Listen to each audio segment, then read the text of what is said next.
Hello, everybody. Hello everyone. How you doing? Is everybody here this afternoon? We've got some you can see people across the bottom here. Peoples. Yes. And we've Superman in the middle Superman there. in the middle. Yes. Let's introduce them. So on my side, down the bottom here, we've got Valentin.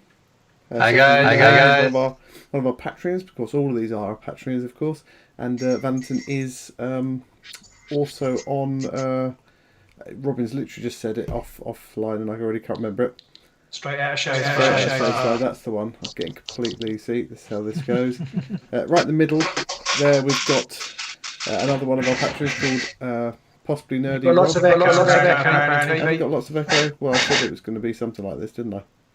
Is that me? You. So let's see how that goes. Shout if people can't hear anybody.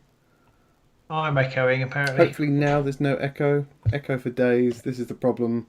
So in the middle we've got Rob, another one of our patrons who You might have to start again because Lost says you couldn't understand what we were saying. It might be worth just saying hello again. And Fine. Says it's fixed.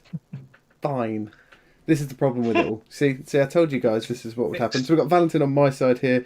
We've got Rob in the middle, and over on Robin's side we've got John. So John's with Robin, and Rob's in the middle, and Valentin's with me. I'm trying to tie that into one of those.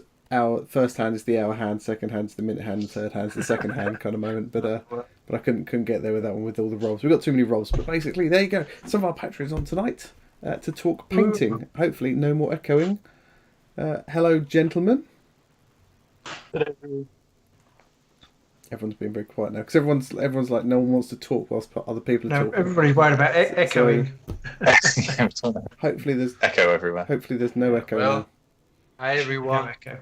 So we are talking tonight about painting and all the joys of painting, and maybe some of the techniques of painting. We're not going to be showing off painting whilst we're doing this, just to add that one in there. No. But we're going to be asking these three master painters some of their opinions on things. Yeah, it should be said that our Patreon has the most amazingly talented painters. Pete and I kind of dabble in it, but not just these three, but loads of the painters who support us are amazing. Yep. And it's always a bit kind of embarrassing, really. But painting is a huge part of the hobby. So I thought it'd be a good thing to talk about. I know Shadespire technically you don't have to paint your figures, but I think most people do. And certainly in Valentin's case, I think it inspired you to take up the painting side of it, didn't it? It did. I never had anything to do with Warhammer until a friend at the gym introduced me to Underworld, like last year. It's about a year ago, and it was. We had a board game night at the gym, and he had his Night Vault, I think was back then, with him, and he had these little miniatures that were painted so amazingly beautiful. So I thought, okay, if that guy can do it, shout out to Ruben, I can do it too. just showing us some of the models that we've got some pictures here from Valentin. I figured we were going to go through and give everyone a quick intro, so this is the best time as we can. So yeah. Just a quick intro and some pictures here, and these are some of the ones that Valentin had painted. And you've done all of these within the last year, is that right, Valentin? Yeah. I mean, it's not rocket science. I just follow the videos from Warhammer TV, which they make for every warband, and I try to follow it as good as I can.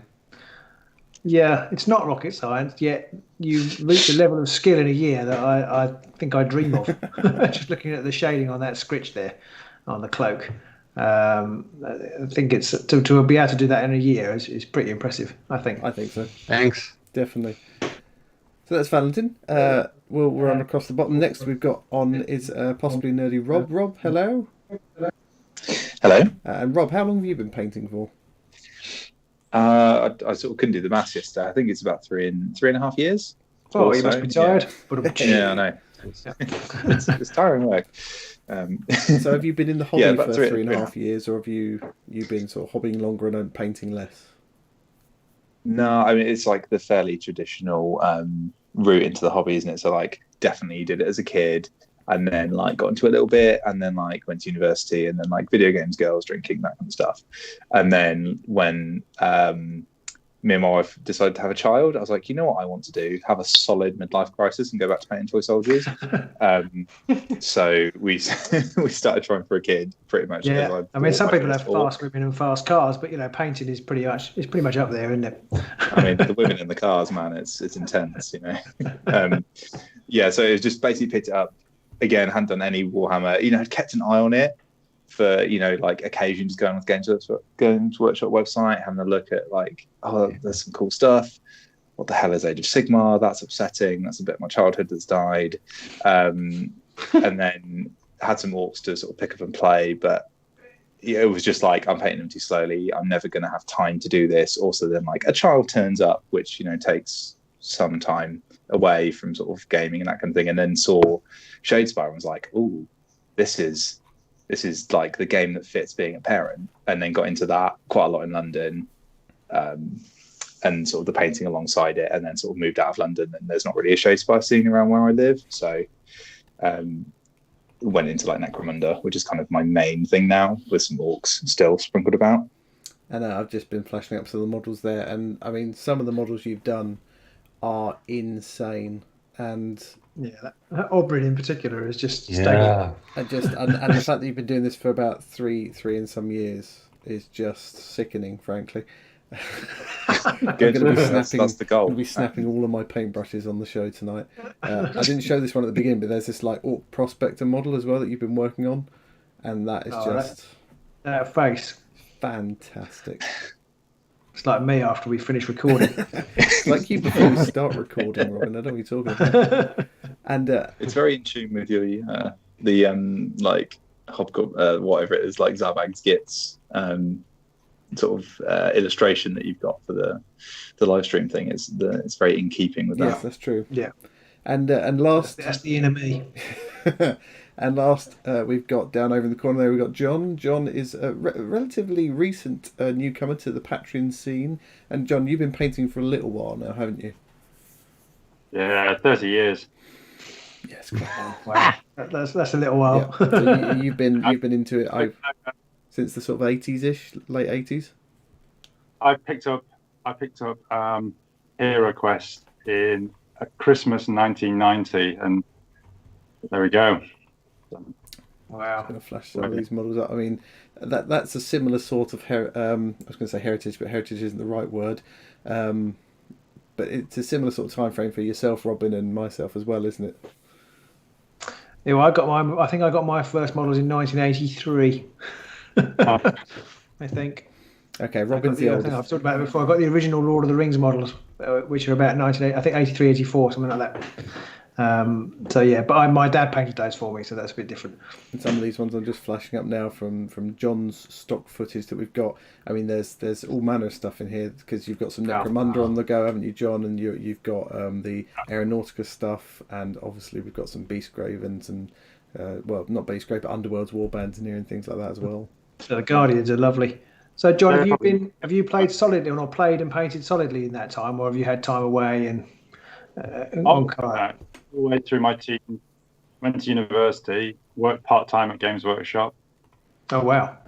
Carried on working, then worked full-time at Games Workshop for a couple of years before I just carried on going, basically. Left the company and then became a teacher, but there we go. Okay. So pre-COVID, did you run the Warhammer Club at school? Yeah, that kind of disappeared as the kids disappeared. Right. Yeah. You've got I did for a very small, like a term, I did like an after-school thing at my eldest school when they got the GW sort of club guide thing, and tried to do that for a little while. And frankly, I never want to be a teacher. That's all I can say. I have to say, Pete, I take my hat off to you doing that. Well, you're a brave man. I wouldn't do it. And because the scouts do it as well, and I've kept quiet that I'm interested in the hobby in case they rope me in to help out on those evenings. Well, I guess they won't be able to do it at the moment. They're doing everything outside, which is for my middle son. No, my youngest son. Sorry, was axe throwing tonight up at the scout centre nearby. Yeah, it's pretty cool. He came back with all the requisite numbers of fingers and limbs. So that's not too bad then. Must have had a good time. So so tonight we're going to be talking about painting a bit. Some more specific questions around painting and a few more generic questions as well. So if anybody watching out there on YouTube Land has any questions around painting, do feel free to chuck them out, and we'll see if we can answer them between us. And we have got a giveaway, haven't we, Robin, as well? We have, yeah. I've got, I'll announce it probably later, but I've got a couple of Redgrass Games products to give away. Ooh. So yeah, we'll announce how to enter that at the end of this show. So we haven't got actually any giveaways to do tonight, so it's just going to be an hour and a bit of solid chatter instead from us this evening, and these three nice gentlemen who've come along. Yeah. So you've got some questions, I think. Well, we do have some questions indeed on here that we can throw out to the gents, and we I don't think it matters what order we pick these in. I think we come out with some of them between us. So, do you want to go first, Robin, or shall I? Well, I've got one question I've just thought of on the spot, which is, Valentin, was that your winner's mug I saw you drinking out of there? Let me just take a slow... Of course, anyone watching is wondering what he's drinking out of there. If you do join us on Patreon, you can join the Underworlds Online tournament. Every winner gets a mug. There's only 5 of them in existence, I think. 5. And each one is unique. Each one gets the season written on it. Yep. I'm actually sporting a glory hole mug this evening. I'll do a bit of cross-channel promotion. I think Loz and Matt are watching, so hello. Matt and Loz, I think, account for about a third of our. But you'll have to ask the questions because stupidly I've had them on my Mac and haven't transferred them onto the PC. So I see. Okay, so I'll be the question master then, and Robin can be, I don't know, he can be the pretty one. I shall. Yeah.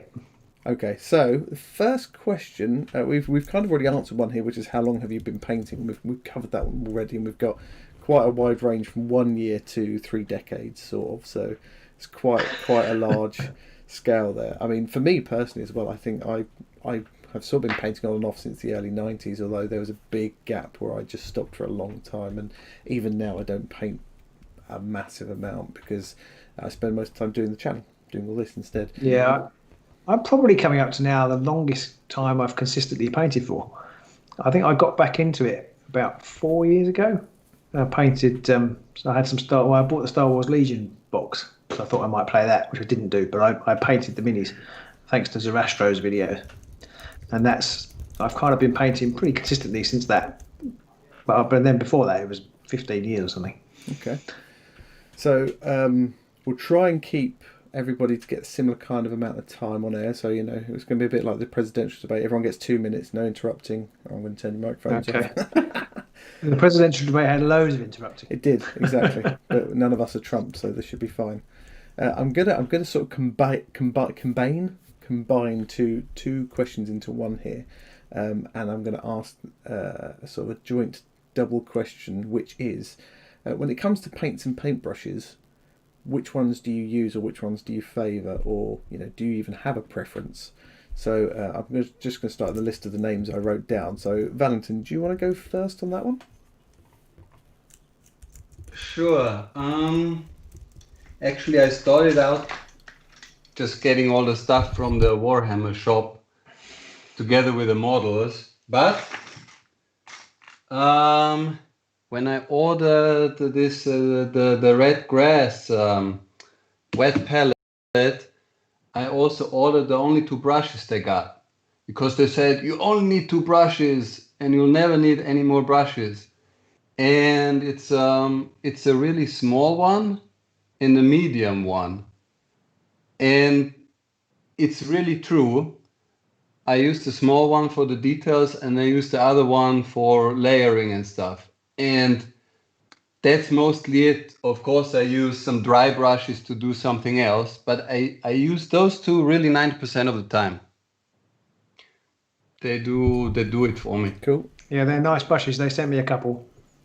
And paint-wise, do you stick with the GW brands because you follow the GW painting scheme, or do you go off-piste at all?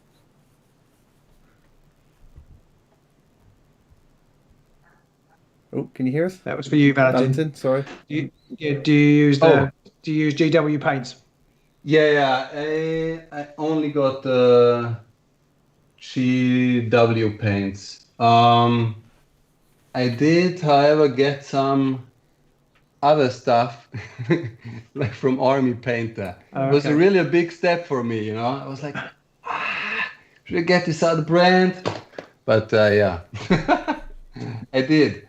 But so far, as I follow only the GW painting videos mostly, I use their paints. And now I got so many, I got too many already. Robin will disagree with you there. You can never have too many paints from Half Robin's a dozen shades of purple and half a dozen shades of yellow, and it's enough. So talking about yellow, I think Rob, if you want to go next, I'm sure you would say that you can never have too many yellows, Rob.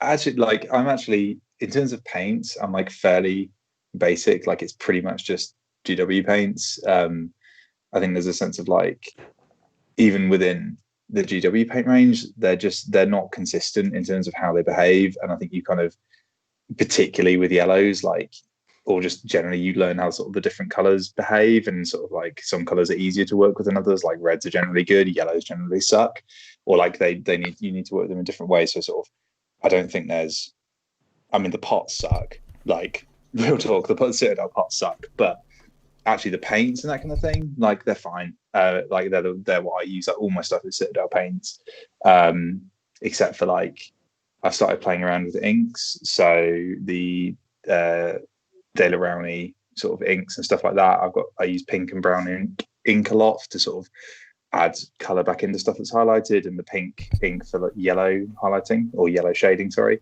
that's probably as like off-piste and sort of out from the sort of the mainstream of paints that I get. In terms of brushes, I've had some Winsor & Newton Series 7s. They're really good. They're a bit fragile, I found. Yeah, I've got some of those, and I think mine are starting to die a death now.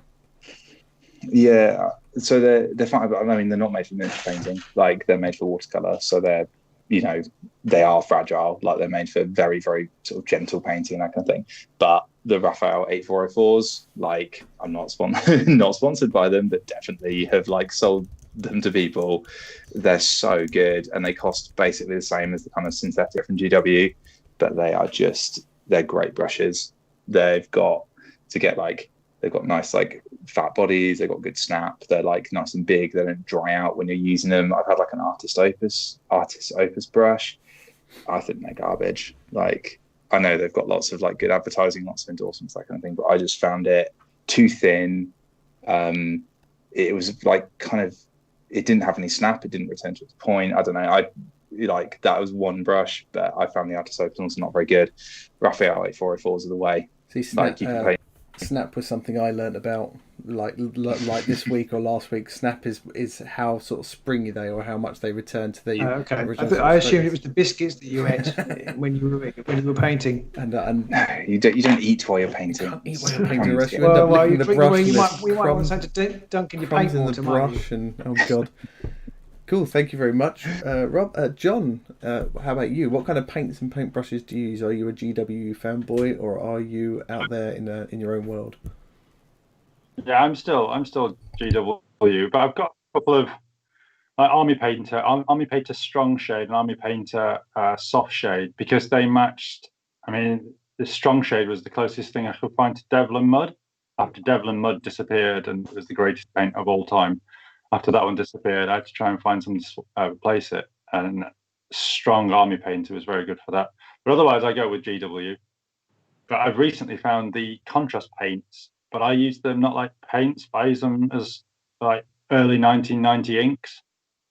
So they're very strong pigments. So rather than washers, use them as strong ink pigments to sort of layer up on top of more translucent colours to really build up. That's worked quite well. Interesting. So that's something I've done in the last sort of probably 2-3 weeks. So yeah, but otherwise, just all GW stuff. I think GW have it in a way. They've really cornered the market and all of it, because they're massive as far as these kind of companies go. They've got a massive base of operation and their advertising is big.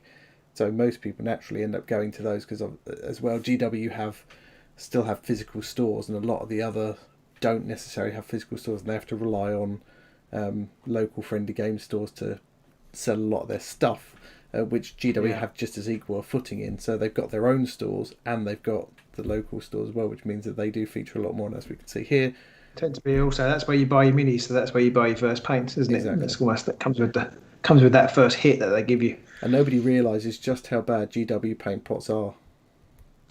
Well, I've moved away from GW, having got pissed off with them drying out all the time, because I paint infrequently, and I paint in our conservatory here, which gets really hot in the summer. The paints dry out because they don't seal very well. So I've moved to. We did flirt with converting them to dropper bottles, didn't we, Pete? But I just used to get paint everywhere, so I stopped doing that. I just bought what are they called, Vallejo. There's on Daka Daka. There's a compatibility chart that just has the closest match for the paints. And I just follow that and buy the army paint. When I open a GW pot, find it's dry, I throw it away and order the equivalent Vallejo one.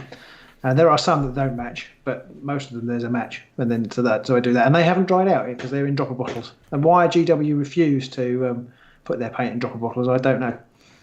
And Into the Glory Hole points out that GW literally sell a holder to stop you spilling their paints, because they know they spill so bad, whereas you don't get, army paint, they don't do that. Oh, there you go, look, there it is in action. Yeah, there we go, boom, Valentin's got one right It's there. good. I'm not saying I can recommend it. I'm not saying it's not a bad Before idea. I bought it, I can't tell you how much Agrex Earthshade is spilled over our dinner table. But it wasn't a white, it was a white table to start with, and now it's got like a wood grain effect. Exactly. But yeah, I think, they've made these pots, they have these obvious flaws, like they dry out and they spill easily and stuff like that. I guess the reason why GW stick with them is because you don't need to get a palette, despite the fact that all their painting videos say get a palette and do these kind of things. You can just get a bottle of GW paint, give it a shake, open it, and you can paint straight away as a starter, as a new person to the hobby. I'm sure you could do that with the other ones too. They're just as runny. But it's harder to do with like the army, drop a bottle. Oh, I see, because you can't dip your brush. Exactly. Yeah, GW ones, you can literally okay. open, whack a brush in there, and yes, it's paint straight from the pot. We shouldn't do that ever, ever, ever. But you're not going to tell an 8-year-old they need to go and get a palette and all that kind of stuff. No, that's true. I do try and teach my kids to paint. I always have to try and step it back a couple of steps. Yeah. Don't tell them they need to do multiple layers. So we had another question that popped up in the chat, which I thought was actually quite a good one, and this might be quite a challenging one. So we'll fire this one off to. I'll go reverse order now. So we'll start with John this time. Press buttons and things have happened that shouldn't have happened. So the question was, what's one tip that you could give to make somebody suck less at painting if they're not great at it? So John, over to you.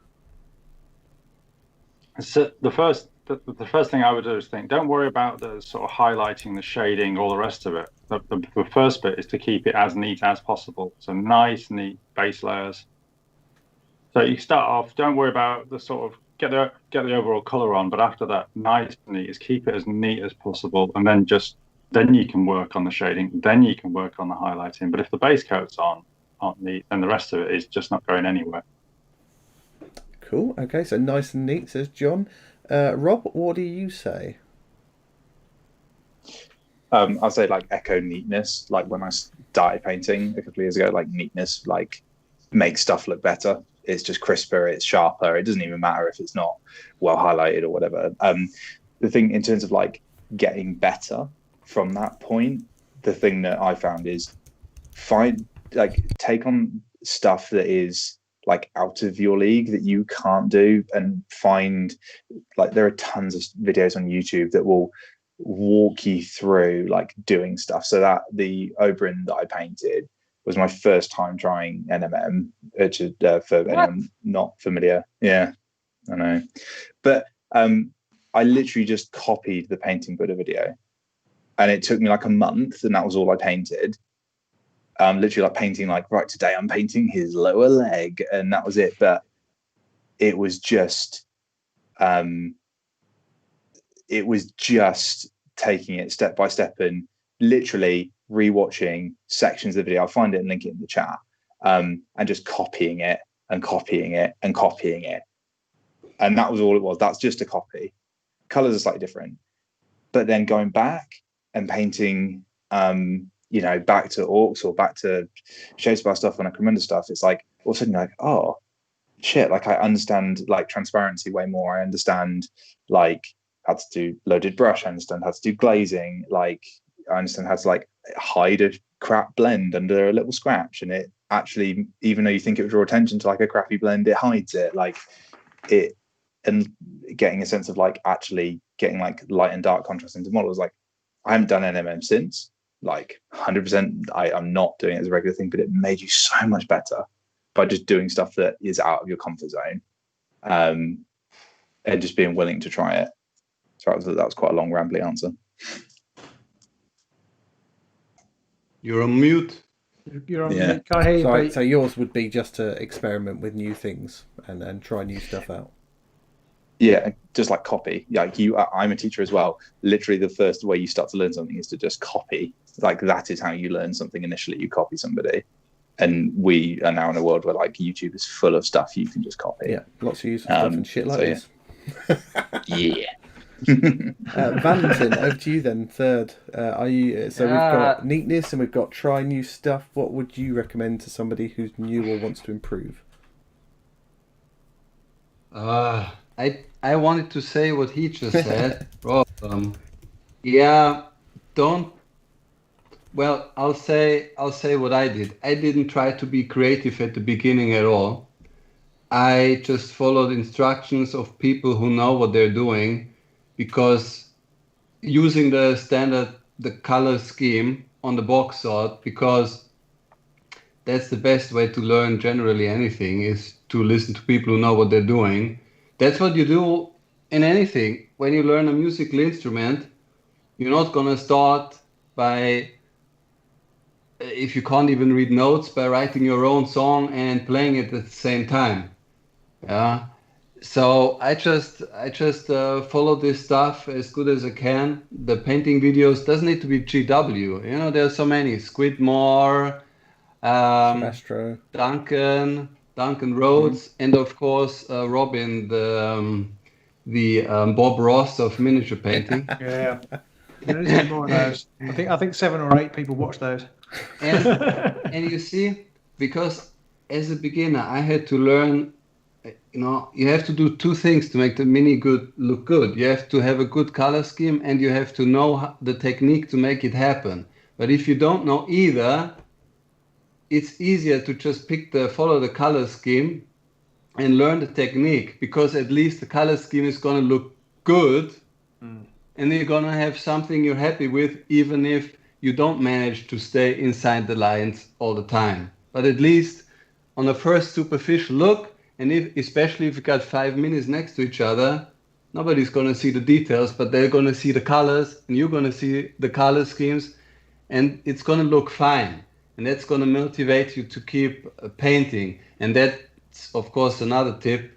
Just continuously paint. If you paint an hour every now and then, I don't think you're getting anywhere. Paint regularly. Cool. Thank you. And Robin, do you have anything you want to add? I think we can throw in our tuppence worth. My only real thing is it kind of echoes what Valentin says, which echoes what Rob said, but which is really you have to start in order to progress. So I think there's quite a big fear of jumping off and starting painting, but you just have to kind of get out there, and you actually have to put some paint on the miniature. Once you've done that, it already looks better than it did when it was grey plastic or white plastic if you've sprayed it. And then, as Valentin said, your first miniature will, especially if you followed the box art or whatever, will look okay. So it'll look better than unpainted, but your second miniature will look better than your first miniature, and your third miniature will look better than your second miniature. So it's just you've got to be, but like anything in life, you have to do it to get better at it. You can't. And I think that's part of the problem with all these amazing painters out there, is that often when you look at yours and you look at theirs and you think, oh, that's the only negative side of it. But actually, they didn't get there straight away. They started where you did, but probably several hundred hours ago.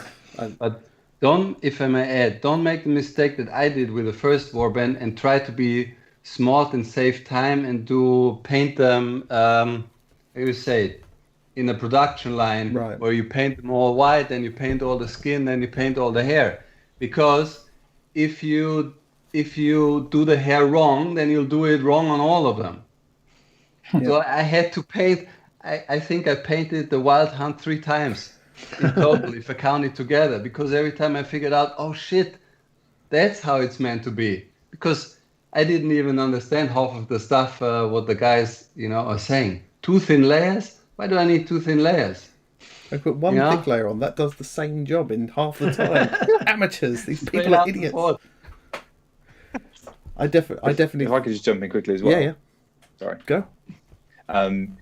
To just what Valentin said, like, stuff don't sort of get stuck in the view that like stuff has to be perfect, and like people will look at, like, I'm very aware like some of the stuff I painted is like pretty good, like without being sort of full of myself on the internet, but like people look at I know.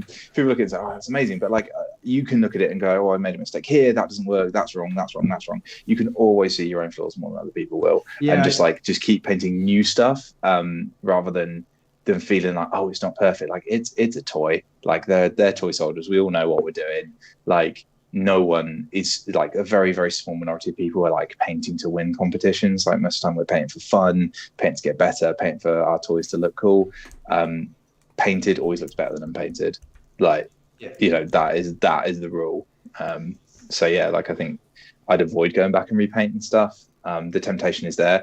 Like if I got like my first orc and Gaz next to each other, like you're like, wow, that's a big difference, but you don't know it's on the table. Like no one notices that. It's like, oh, it's cool, it's all painted. Yeah, there's a quote, I can't remember who it's by, about any creative endeavor, and that's that there's 2 versions of the thing. There's the version that everybody else can see, and the version that you can see, and the one that you can see is always, the one that you wanted it to be isn't. It never matches up to what you can see. So the reality doesn't match up to what you can see, but for everybody else, they can see the reality, and so they have a sort of true picture of what it's like, whereas you only compare it to what you wanted it to look like, which often whatever you've made isn't as good as you wanted it to be, because no matter how good you are, you always wanted it to be that little bit better, I imagine, until you've been doing it a long time anyway.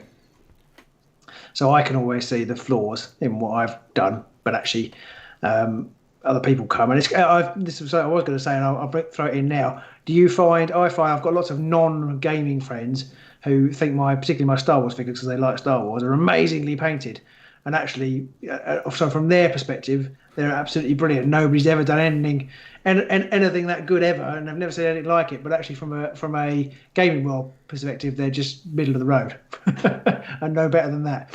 So there's definitely, depending on who's looking at the miniatures, that they see different things. I mean, I remember that I occasionally walked past the Warhammer shop, and I looked into the window and how overwhelmed I was by this massive number of beautifully painted miniatures. I couldn't even look at it for so long because my brain couldn't process it all, They just looked so amazing. I didn't have any idea of how anybody could ever paint them like that. And that's how people who don't do it, to them it's magic. That's how they see it. Yeah, I think that's true of a lot of things, like when people watch people play musical instruments, or when they create animations, or when they paint, anything like that. If somebody's looking at it from the outside, they have literally no base of reference, no frame of reference to compare it to. They don't know if it's brilliant or trash for the most part. I mean, sometimes you can tell with music or films sometimes, but even then, those kind of things are in the eye of the beholder in some ways. It doesn't matter if you don't like it, other people do, and that's the same with this kind of stuff as well. You've just got to make sure that when you're looking at your own stuff, you try and look at it from an unbiased sort of approach, I think. So that was about... We went way down the beaten track on that one. Jason Newell in the comments actually put a couple of good phrases out there, which is, one is, art is never completed, it's abandoned. I like that one. I think that's quite apt. I think you always get to a point with something where you're like, it's good enough. I'm just going to leave that now. I'm going to move on to the next thing. Yeah, I've actually found in the last 6 months or so, I've actually got better at finding things are finished. Whereas I might have kept trying to add extra layers of whatever detail and what have you. Now I've just think actually that looks good enough. I think it helps that we're seeing stuff on camera, because you realise how little of it shows up when you're recording videos. Yeah. So, as long as you've got the 3 base colours on there, we're fine. We're good. Yeah, it looks fine. So we've got another couple of questions that we put in, and I'm going to go back a bit more generic and a little less specific again with this next one. I'm just going to ask, where and when do people paint? So where and when do you find is your usual painting mojo? And we'll start with John on that one. So I've got two ways of painting. So in the evening, I tend to try and put like the base coats down on things. So with the light going now, I find it quite hard to get any detail work. So at the moment, I'm like base coating scenery. I'm base coating planes for aeronautica. I'm just laying the base coats down all over the place, because it doesn't matter. It just needs to be on. And then at the weekends, I'm doing all the detail work. I'm finishing up like the warbands. I'm doing the faces. I'm doing the eyes. I'm doing all the highlighting. So I'm flitting between. So I have a whole range of projects on the go at any one time. But I'm doing different sorts of type of painting at different points in the week, depending on the amount of light I've got available and things like that. So I'm switching around. So it's not one little thing on the go ever. I mean, I was talking to you earlier about, I've just got this massive list on the go at the moment. I'm just churning through different things all the time, just keeping it fresh, keeping it different. And do you have like one area for painting the whole time, or do you find that you just sort of hole up wherever? In the conservatory, like Robin. Okay. Which is in the summer when it's so hot, but yeah.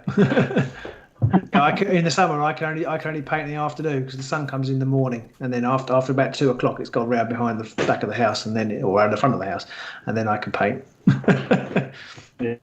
Morning only, and then once it gets to the afternoon, that is it. It's done. All right. Okay, Valentin, how about you? When do you normally paint, and where do you normally paint? Yeah, I usually paint in the evenings after dinner during the week, Monday through Friday, and I do it at the dinner table in the center of the house. I have a cupboard where I got all my painting stuff, and I got usually like just a little box like this where I have all the tools and the 2-3 colors I need next. Did you throw the iPad away? Got this box. This boy for the box. That's what he wanted. So I just have to pull out that thing and put some water in the mug, and I'm ready to go. And I do it at the dinner table because, one, I have to keep an eye on the people so they don't, so they behave. But also it's because I want to a bit involve, the whole family. And I manage my girl, she's 9, she's painting. My boy, he's 5, he's painting with a palette. Well done. And that way I'm not separated from the family. It's still a social activity, and I do it really almost every day. And on the weekends it's different. I mean, now with the corona we're not going anywhere. Then I take it out after breakfast, and I pretty much paint most of the time. I always paint one mini from start to finish. I don't, so I can't choose what I'm going to paint at what time. But maybe that's a smart thing to do. I have to try it out. Cool. And Rob, do you have particular times or places that you paint? Yeah, I mean, I've got a 2-year-old, so yeah, sort of daytime painting, kind of no-go really. Unless he naps, but I'm quite lucky. We've got like a sort of pretty large living room. So I've got like a corner of the living room where I've got all my sort of hobby stuff set up. I've got some of the Hobby Zone like drawers and paint racks and stuff like that, all the magnetized units. They're sick. So I've got all of that. So it's nice and neat and sort of tidied away. And my son can't get his hands on like clippers and knives and paintbrushes and things like that.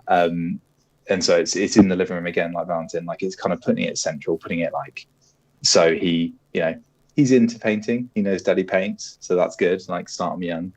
And also the thing that I was like very, very adamant on as soon as we moved into the house. All right, this is where the painting desk goes, and this is where the shelves go, where I can put all the painted stuff on it.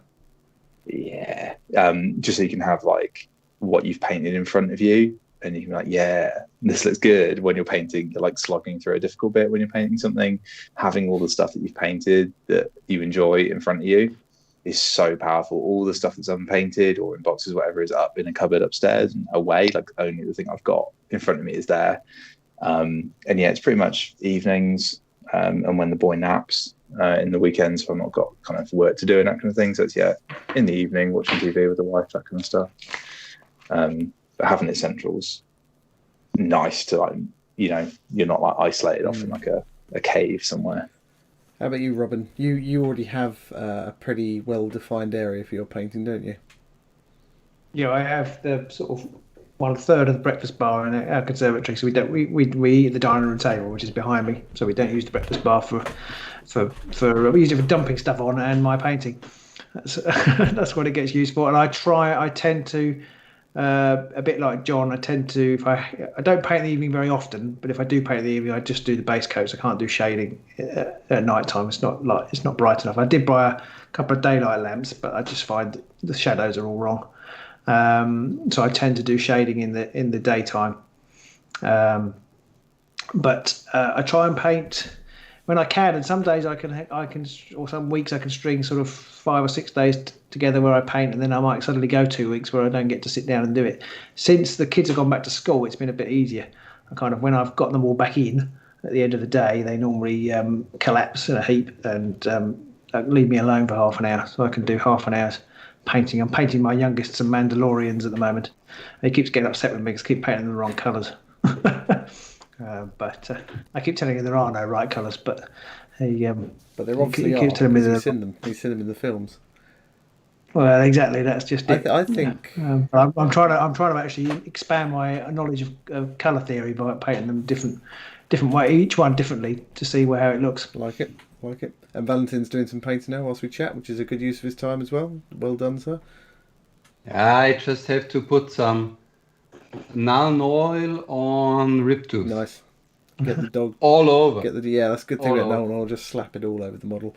Naan oil is just for if you're not a great painter, naan oil is like liquid magic skill. Because I have to say, no matter how neat I try and put down the base colours, that I always find at the point at which you put the last base colour down, it always looks shit. And then you put but naan oil over it, and suddenly it looks like you've done okay. So I think I prefer Agrax to naan oil. I use Agrax more, but either which one, they're all liquid skills. Yeah. See, my painting, sorry, go on, John. Try Army Painter's strong tone. Okay. Brilliant. It neatens up everything and it adds a wonderful earthy tone. It's better than Agrax. It's better than Null Oil. It's more like the old Devlin Mud, and it is fabulous. So Army Painter's strong for that. Okay. What does it taste like? An earthy tone, nice earthy. I'm getting berries. I'm getting cherry. I'm getting hollyhocks. See, my painting. I've had a few questions about which paint tastes best in the comments. My painting is down there. That's where all my painting stuff has to go. Whenever I'm done. Is that so you can reach it? Can you see that? Is that in the shot? That's literally where all my painting stuff has to go. I don't have. I'm a bit of a hobo when it comes. I don't have a painting place, which is a shame. And the dining table. I just find if I try and get it all set up, it takes ages. So I don't paint very often these days because I sit and think, I've got half an hour. I could paint. In which case, I'm going to spend 15 minutes of that setting it up. Or I could. Yeah, but that's why you need to put your stuff in a little box this. Take it out. Takes 1 minute. I've got one of the the GW hobby tray things. You can't quite see it there. It's in the way. That's a box of chocolates. Down there. I can see what you're doing wrong. So there's 2 boxes of chocolates. So there's the paint thing. So all the paints are on it. But the problem is, then I've got to get a lamp out, and I've got to get the models out, and then by the time I'm done, I just sit and think I could just edit 20 minutes of a video instead, and that's generally what I do. You need to get your dining room looking like Valentine's. That's what you need. That is, I do like all those shelves in the background. Those are awesome. Oh, that's not my dining room here. This is my Lego room. Okay. Okay. Is that Lego on there? Or... Yeah. That's pretty cool. Robin's either way. Robin's liking it. Yeah. It'd only be better if it was books with Lego in front of it. So Robin. Okay, so let's jump on to another question. And Robin touched on this one, and I agree with Robin in that there comes a point, usually in painting, where I find, and Robin's the same, we've talked about this before, where you've just finished putting all the base coats on, and the model looks shitter than if you just left it plastic. As far as I'm concerned, you put all the base coats on it, and it looks dog shit. And I'm just sitting and looking at it and going, why have I spent an hour doing that? I just wasted some of my life doing this. And so generally everybody has that point during a painting process where they find that they just hate what they've just done at some point in the process. So a question to everybody out there is, what do you hate most about painting, or what stage do you hate most in painting? So I'll start how we've been. We're going to go around the same way, I think. So we'll start with John again. John, what part of painting do you hate most? Probably the base coats. As you said, but it's that starting, isn't it? It's getting going, getting the idea from sort of materializing out your brain into actually the model, and actually starting to get towards that end point. So the Ulthari's Guardians, I bought those the day they came out, and I basically sat on them for 15 months just looking at them, thinking, how am I actually going to do these? Because they were probably the warband I wanted to do the best job on, and I just couldn't visualize it in my head how I was going to get to it. And then I was chatting to you guys and asking, what sort of things did you think? And you were saying about the seasons idea. And then eventually I just stumbled on, actually I was going to do them as different trees, and then started to build the idea around that. And so it took me probably 15 months of thinking about how I was actually going to get to an endpoint with them, and then being brave enough to start them, because I really didn't want to ruin those ones. But I think that was the case there. I was quite scared of ruining them. So that was what I didn't like about those, even though they're probably my favourite paint job for quite a long time. They do look fantastic as well. So they are amazing. It was worth the finished product, definitely. Okay, Rob, how about you? Is yours when you pick up that Gazgol model and you think I've got to do some more rust on it? I don't know. Every model has an ass phase, right? Where it just looked crap. Like, that is like a universal thing I think everybody has. I don't mind that so much, because like I've done enough to know that like it will end up looking good like when it's finished. But for me, it's like when I know, like we said earlier, like when you don't really know how to approach a model, like where you're going to put the colors, how is it going to, like what are you going to do? I quite like base coating in that context, because you can sort of experiment with putting everything in, but you're just slapping down a base coat and kind of getting a general sense of how the model's going to look. So I quite like that. When it's like I'm on my fucking 15th Orc boy and I know where the yellow goes, I know where the green goes, I know where the brown goes, but I just don't care. Like, I'm not a good army painter. I much prefer like Necromunda stuff where I can just like indulge a single model at a time and it's fine, or to a degree like the Underworld stuff where you could just engage like, and just one model looks great and you can spend your time on that. The drudgery of base coating I find like just soul destroying, because it's not hard, it's not engaging, it's not challenging, it just takes time, you have to be neat, and that's just not that fun. I don't think anyone likes base coating. Cool. Valentin. Someone can jump. Sorry, go on. Yeah, Valentin, how about you? For an individual figure, I avoid that base coating problem by just painting one piece and finishing it. So I only do the skin. I don't base coat anything else. I base coat the skin, I layer the skin, I shade the skin, or other way around, and I finish the skin off. Then the model will already look better than before, because now the skin is finished. and I have a bit of variety in the painting process. I don't need just to base coat and then just to shade and then just to layer. But so I avoid that. But yeah, what's killing me is when I paint a warband, it's like 5 guys, and on the first one it's fun. On the second one, it's also still okay, but the third one, then it's like work. Then it's like work. I have to push myself to do it. That's what I really don't like. When I have to paint, the yellow armor for the third time, or for the fourth time, that's killing me. So you're a big fan of like Morgox, but not so much of Zarbags. Yeah, the Zarbags, yeah, but they're still okay because they're small models. But it's more like the Stormcasts. Wow. They're also okay. There are also 3, but painting this blue, the gold armor and the blue, it's every time is really the same. But what I've started now is I just mix up the warband. So I paint one Morgox Crusher, and then I paint one Thundrix Profiteer, and now I paint one Magor's Fiend, and then I'll go back and paint the last Thundrix. So I mix it up like that to avoid this. Such a maverick, Valentin. You're such a maverick. I mean, it makes a lot of sense, but I could never do that. And I don't think I could ever paint. And I know people who do, but I don't think I could ever paint one particular section like you do to finish, and then do another section, because I'm so bloody clumsy that I would have to rely on my shading and layering to cover over some mistakes that I've made where I've accidentally got paint on the wrong bit. Yeah. So if I'd painstakingly shaded somebody's flesh and then painted part of his leather armor over him, then I'd be really pissed off. Yeah, of course you have to be smart, and sometimes it doesn't make sense. For example, if you need to shade 3 base colors with the same shader, okay, then it's smarter to paint all 3 of them.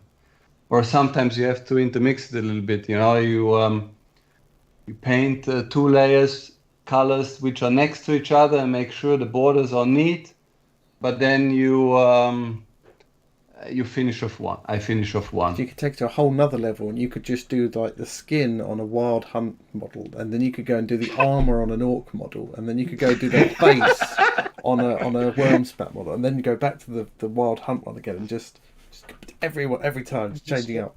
3 completely mismatched painted models. What's gone on here? Oh my god! I think I'm coming from a very different place, because I've painted lots of horde armies. So the idea of just painting 5 models as opposed to 50 plague bearers is just like, okay, 5's easy. Yeah, I've got Tyranid army, massive Tyranid armies, 70 odd gaunts. It's just like, I've got 5 guys to do. Well, that's all right. It's not a big deal at all. So it's a very different sort of place I'm coming from. Moving from the massive armies to these little warbands is like, yeah, You're like, this is easy. Knock this out in an afternoon. Come on, right, let's do this. And that's one of the reasons I love Underworld, is that the miniatures have got, each one almost, pretty much without exception, has got personality, and so painting them never feels like a chore. Well, yeah, I did say almost. I say it never feels like a chore. That's not true either. But it's not like you never get in that situation of, God, I've got to paint another. Even 7 Grimwatch, they're different enough to make. Well, not that I've actually painted the Grimwatch, but they're different enough to make it interesting. Yeah, I think. Yeah, compared with painted Orc and Goblin army, or painted. I used to play Bretonnians, so I painted I don't know how many archers and what I can't remember what they're called, but the men at arms type. Painted so many of those in different cross patterns.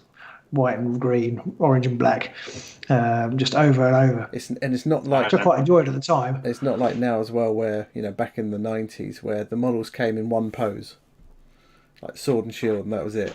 And you're like, now I've got to try and make 50 of these look unique somehow.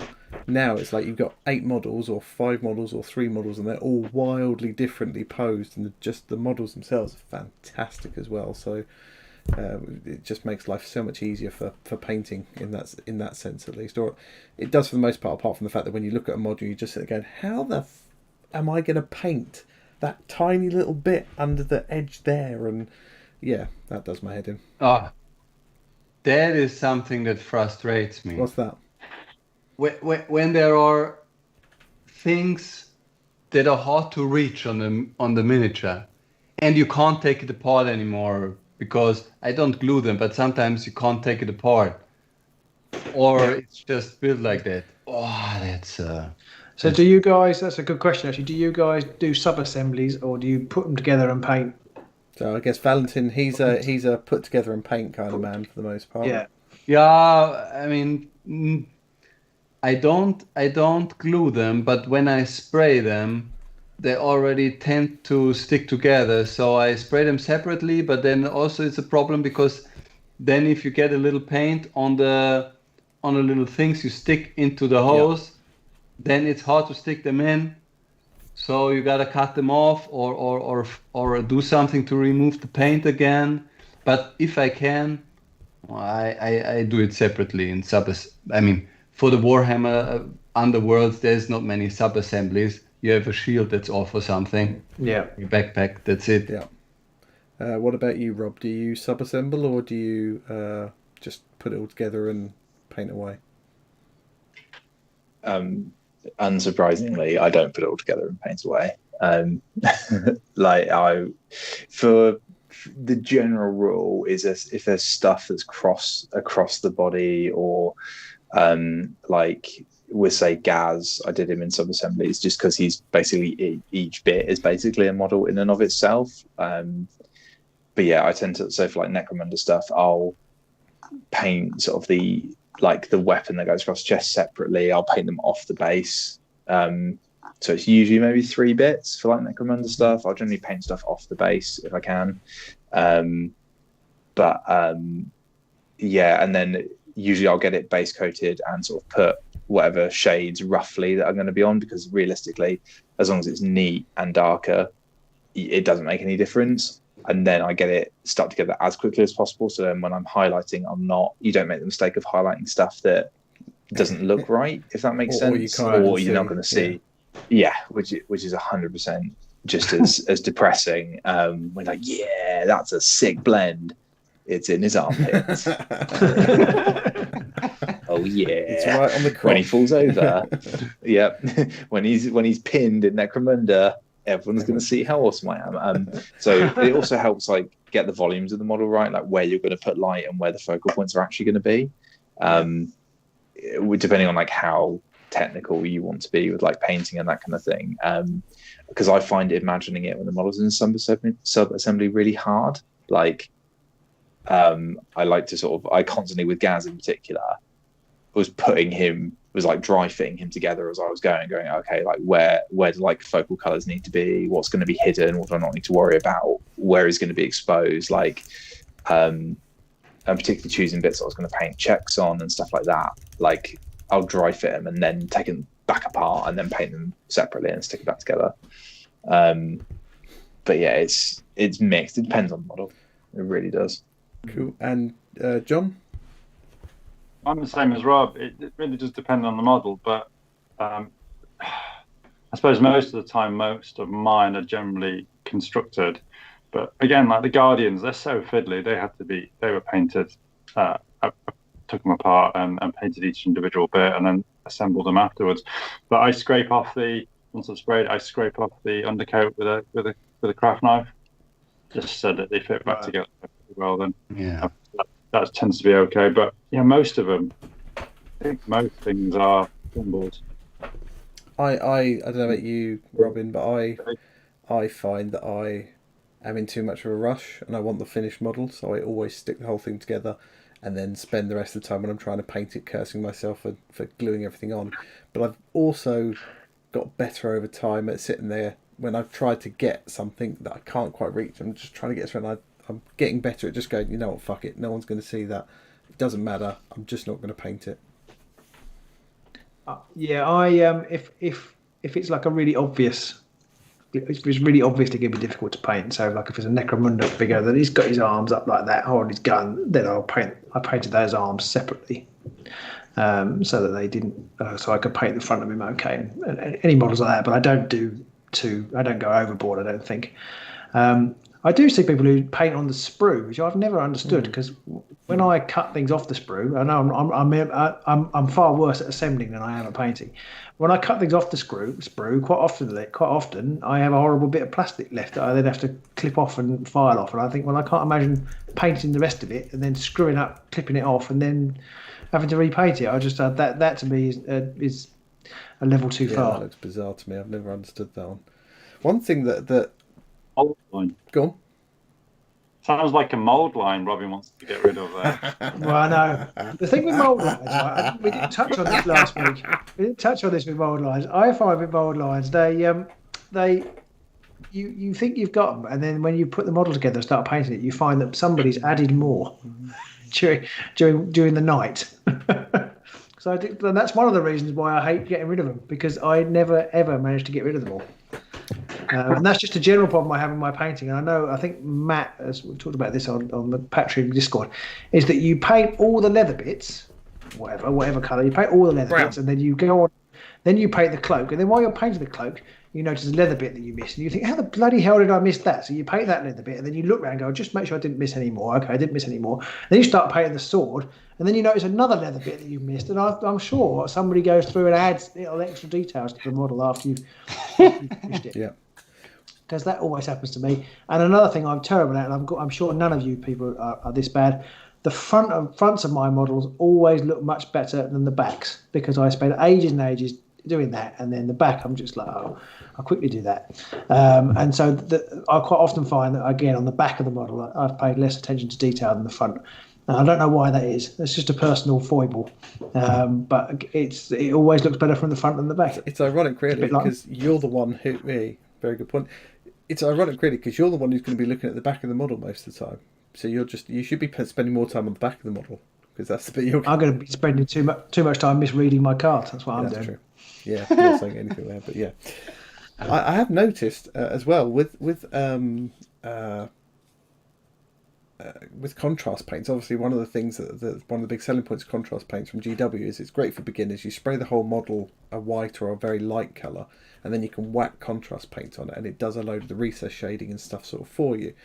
But the problem with that is, when you do assemble a model completely, and a lot of new stars are going to completely assemble their model first, then spray it white, is that you can't get into a lot of the crevices, and it makes the model look worse, because then those bits you can't quite get to are white. Whereas when you would do the old-fashioned way of spraying it black, or a dark-coloured star with prime black, if you couldn't reach a bit, it didn't matter. You just left it because it just sort of looked shaded, and then it was sort of fine. So that's kind of a weird little problem that I do find with contrast as well. If you're painting them as base colours or whatever, if you do them in the wrong order, if you get the wrong paint in the wrong place, it's very difficult. You do have to spend quite a lot of time touching back up again and that's almost more annoying than just painting them with not ordinary paint, I find. I've got some. I have not used contrast paint, so I'm now throwing shade from a position of I don't use it.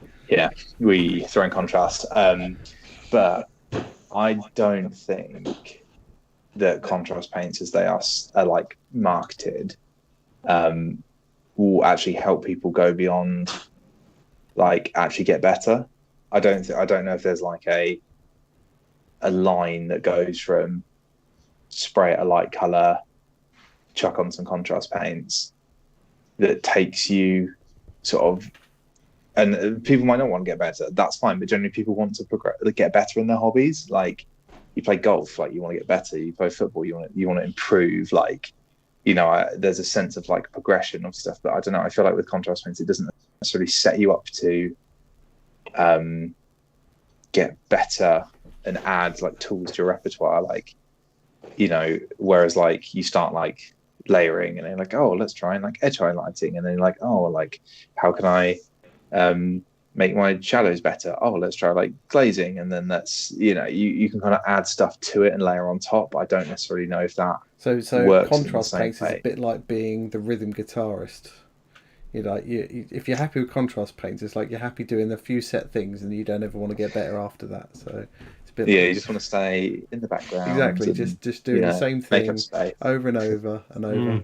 So that's a good question, actually, is what do you guys think about contrast paints? So John, what do you think about contrast paints?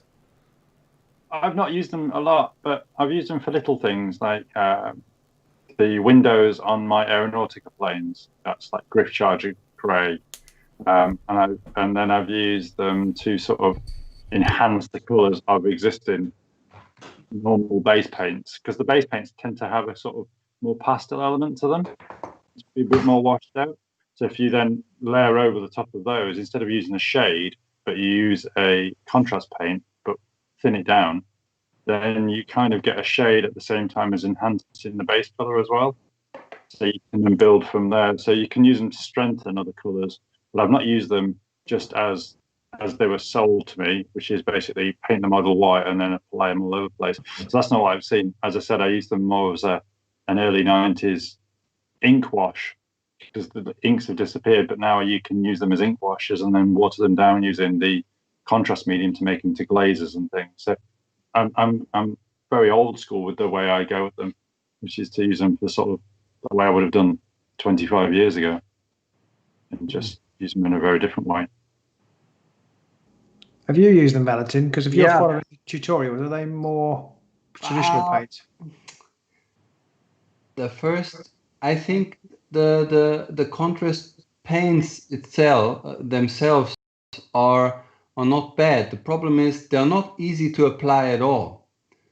You know, the first time I applied it, I wanted to put some green on the clothes of the Nurgles, and it just looked like shit, because what's really important is that once you've gotten some paint on an area, you cannot go back again, because it will start drying very quickly, and if you move over with the brush again, it will break the drying color and it will just look horrible. So I had to spray over them again.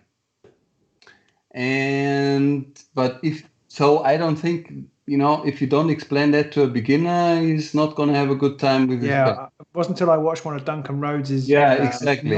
not Games Workshop videos, one of his, he set up on his own. He was painting stormtroopers, and they're great for stormtroopers. The white is, and he said, just put it in the middle and pull it out. Don't go back over it. I don't think I'd ever seen any of the Games Workshop videos actually say that, and it did improve for me their use quite a lot. Yeah. So one color I really like is the yellow contrast paint, the Iyanden yellow, and I used it for the orc yellow armor, because shading yellow, I don't like it. In the video, I didn't do it like the GW guys did it in the video, where you painted with some not Everland Sunset or something like that, and then you put Agrex Earthshade only into the recesses. Oh, that looked like shit, and it wasn't fun. So for the second orcs, I used this, and I had a yellow, and it was shaded, and it was fine. And then I put the normal yellow base layer color on top of that to neaten it up, because the contrast paints, they don't look so good on big surfaces. They don't look so clean on big surfaces. But what I really like is, last thing, is spraying the Mini with a metallic thing like lead belcher, and then using a contrast paint on top of that. That will give you really nice colored armor. Yeah, I painted a Necron, a sort of turquoisey blue. You gave me a Necron, didn't you, Peter? And it came out really nicely.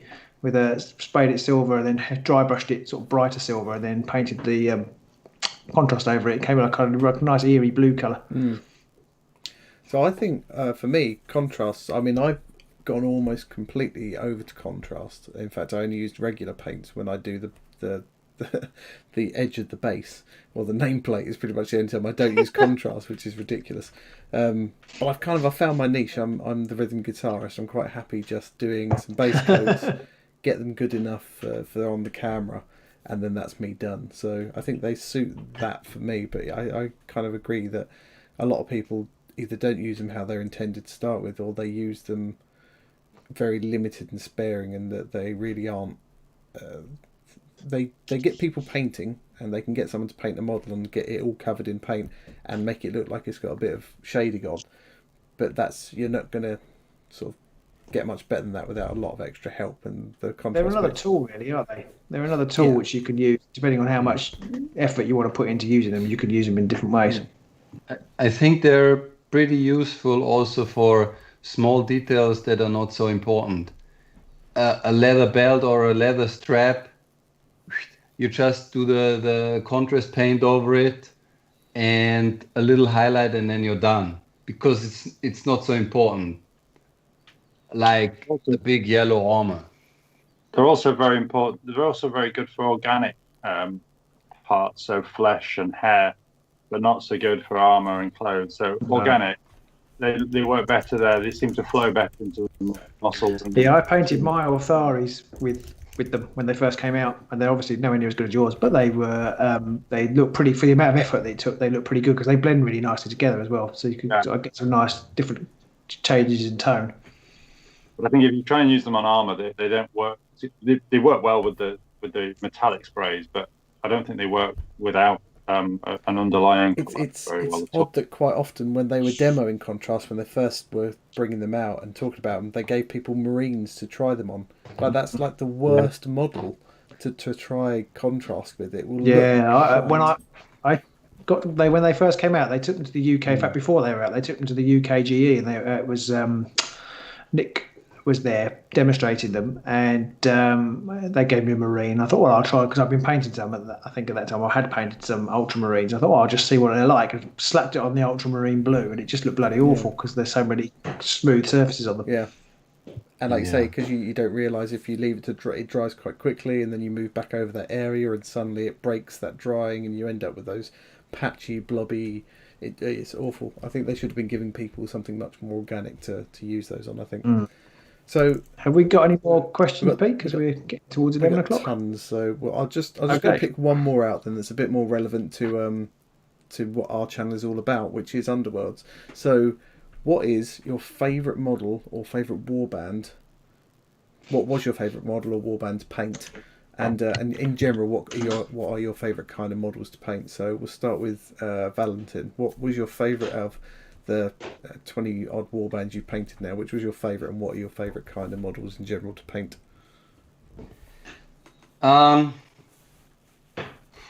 It's difficult to say what was my favourite one, but I have to say that when I painted the Sepulchral God, I never got that feeling, oh, now it's work.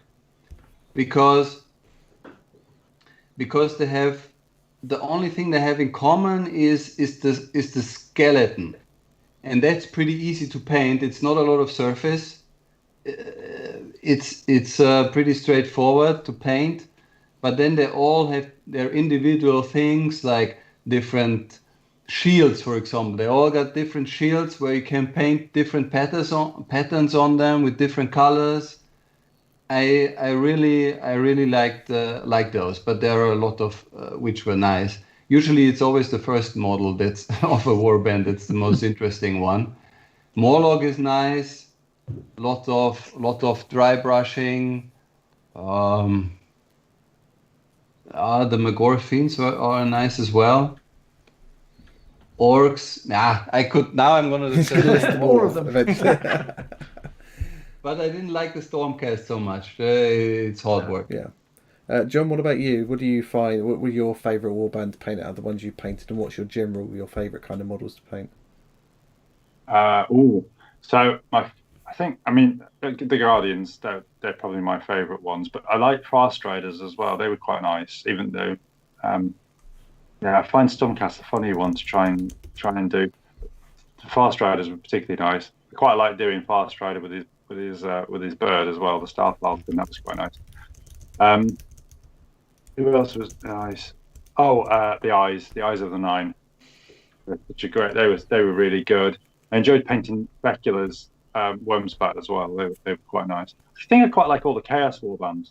I like the sort of flavour, the individual flavours of them. So I'm really quite looking forward to doing the Slaaneshi Warband finishing off all four of the Chaos Gods. That would be quite nice. So yeah, I think that's where I was with them. Chaosy Warbands are probably my favourite ones. They've got a bit more variety and a bit more literally chaotic by nature. Yeah. They're sort of different from anything else. They are sort of GW's sort of almost unique selling point. The Chaos warbands. That's what sets them apart from everybody else. You don't get chaos really with any other sort of fantasy games as such. I think Chaos is one of GW's big IP things. The whole Nurgle, Khorne, Slaanesh, Tzeentch is kind of their shtick. It's been around since the 80s. It's one of their main bedrock things, I think. And whilst they're drilling into quite common concepts and using those, I think they've managed to shape them all in their own way quite well. And Rob, what is your favourite warband that you painted? Obviously, the Godsworn Hunt, but apart from them, what was your favourite warband to paint? What are your favourite warbands or models to paint in general? I think, well, I mean, in terms of my Underworld stuff, you pretty much named most of it, which is the Godsworn that I painted for you, which were really fun to just do, like sort of a yellow, black, and blue sort of scheme is sort of something a bit more punchy.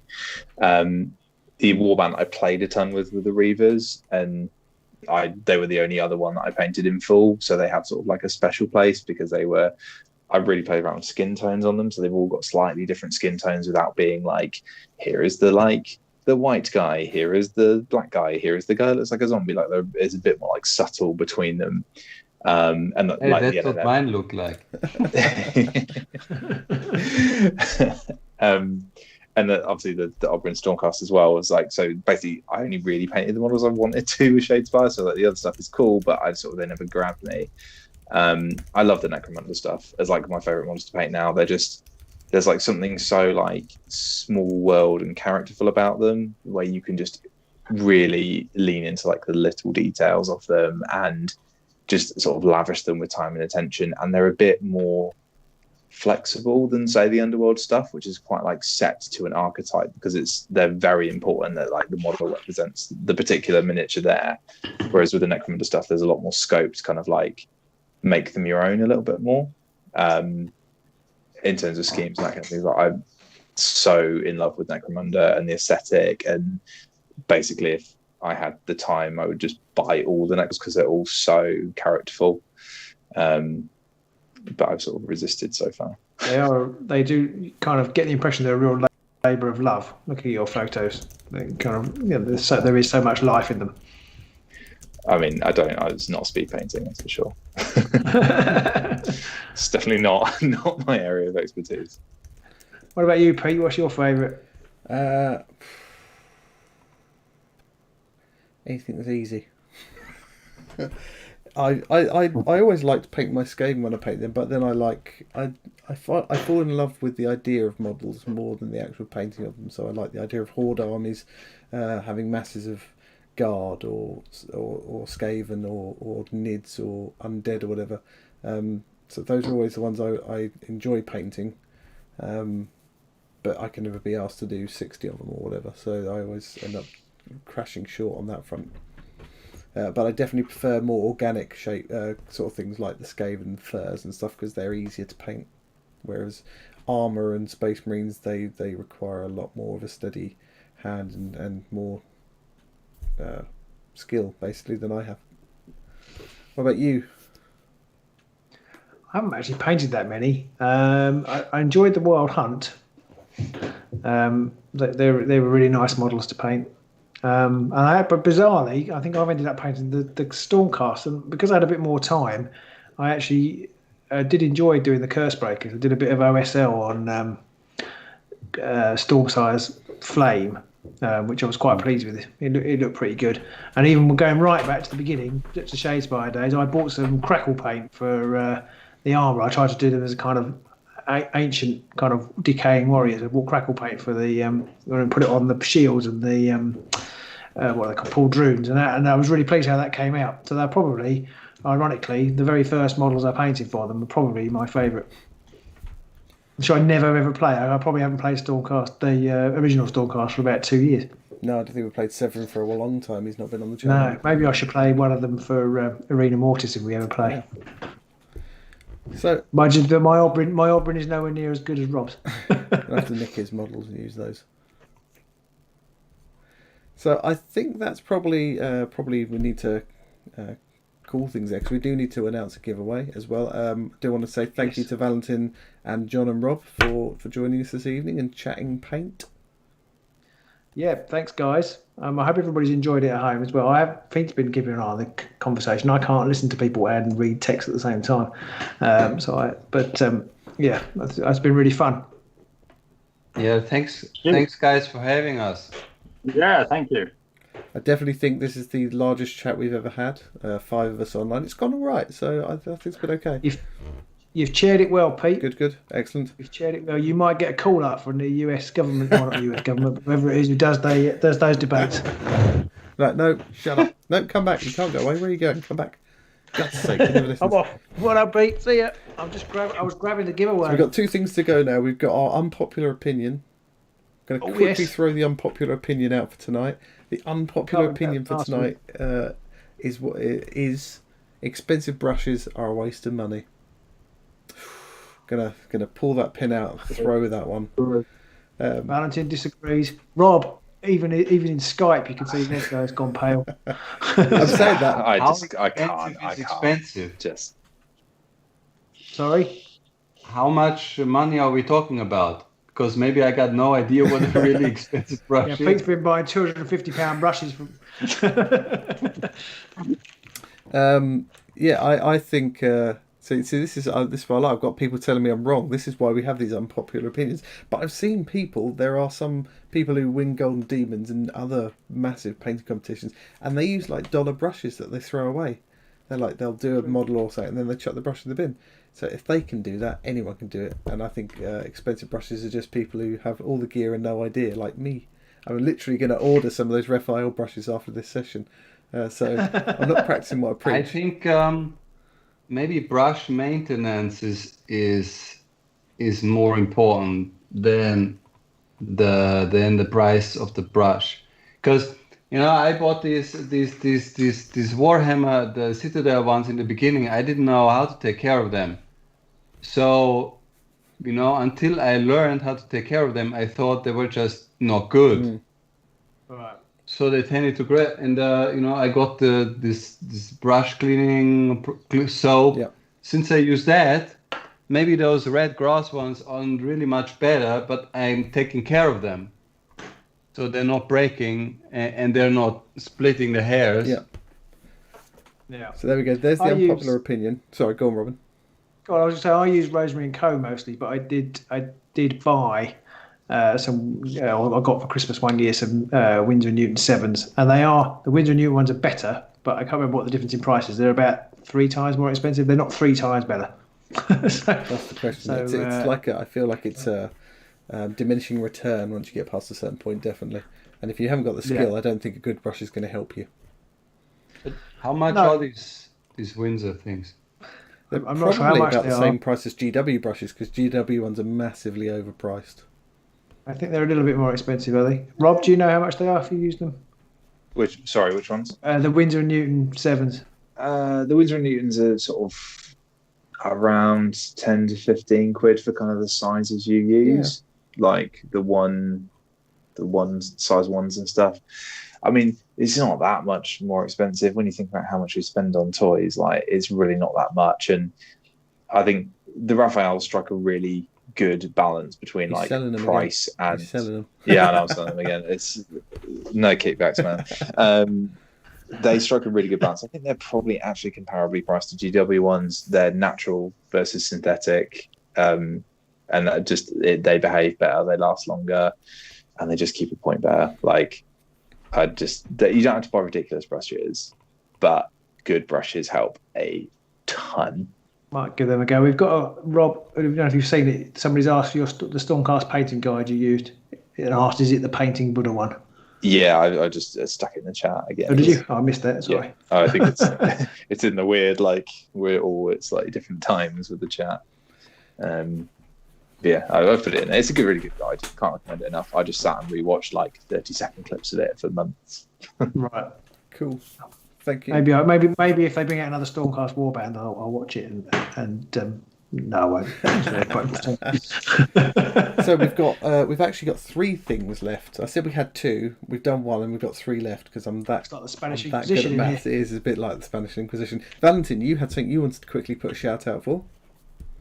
Oh yeah. Valentin's like, oh shit. Yeah. Yes. Thanks for reminding me. I run this monthly straight out of Shades by a webcam tournament. And so far we've done it 7 times every month since March, and we're gonna have a next one this Saturday. So in what is it? 5 days. 5, 6 days, yeah. So if you like Underworlds, and you don't want to get the virus, play it on the webcam. Also, it's much more fun than playing it on a Vessel or tabletop simulator, I can tell you that. Because you get to, it's even better than real life because you get to move twice the minis, because you also move your opponent's minis. It's twice I as like good. it. I like it. Exactly. Twice the boards, So twice the models. sign up. I'm gonna Stick a link What in the should I chat do? if you want. Should I Well, if put- you send me a link, I can add it in the description after this as well. But if you want to chuck it in the chat before we finish, feel free to do that as well. Yeah, all right, I'll do that. The only Thanks a problem lot. I did wonder is how you handle it when your opponent uses the same board as you. Usually we just we don't do that. It's not a super competitive thing, no, you know. True. We just say, oh, I just use another board. That's it. Okay, cool. I Not did a wonder problem. that. Some people have copies. Some people they just make copies on paper, put it down. Yeah, makes sense. But you don't think board matters anyway, so it's Board not a matters problem, is don't it? matter. No, boards matter don't.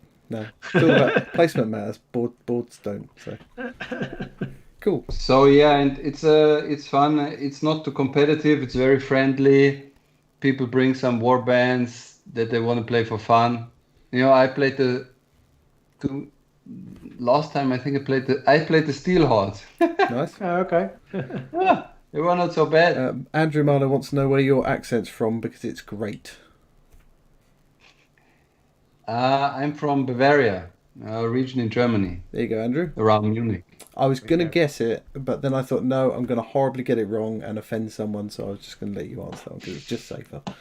But I was kind of in the right area. I wouldn't have said Bavaria, though, so I would have said Germany. So New Delhi. Yeah, sorry, it's not quite the Queen's English, but It's better than mine most of the time. I mean, So that's 2 things down. We've got 2 things left now.